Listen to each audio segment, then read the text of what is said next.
ولا اللحمة هتكش تاني ولا هينشف منك تاني. تعالي اعرفي كل الاسرار بتاعة الحواوشي، الريحة والطعم وكل حاجة. اول حاجة جبت رغيف بلدي عادي جدا، وهنقعه في شوية مية من الحنفية، مية فترة، وهسيبه على جنب. نحضر بقى الكبة بتاعتنا، اللهم بارك، نص كيلو من اللحمة المفرومة. كمان هنزل عليها بقى بكمية بصل حلوة، يجي نص كيلو برضه فلفل سبايسي ورومي زي ما تحبي، وممكن الوان كمان. يعني من 50 ل100 جرام من الدهن بيديها طعم حلو جدا.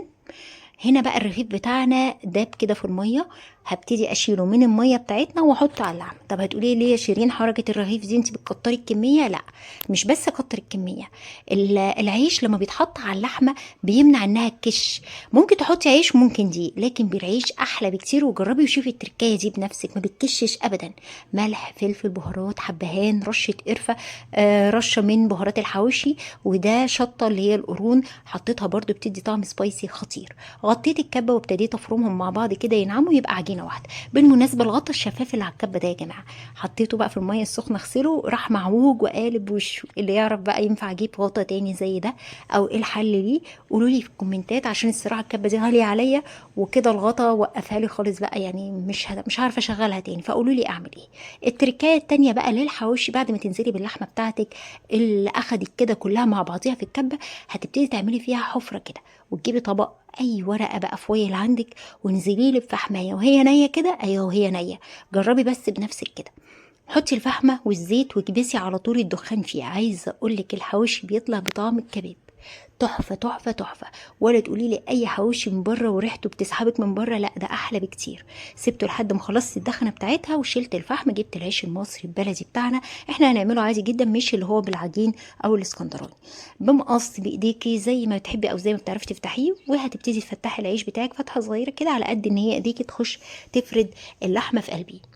انا هعمل في الفرن، وهعمل ملفوف بورق الزبده والفويل وفي الطاسه. يعني انتوا عارفين كل واحد بيبقى ليه مزاج كده في الاكل، اللي عايزه مقرمش واللي عايزه طري، فحسب بقى التسويه دي كل واحد وراحته. حطيت كميه اللحمه المناسبه، كل واحد زي ما بيحب، وابتديت احطها في العيش بالشكل ده.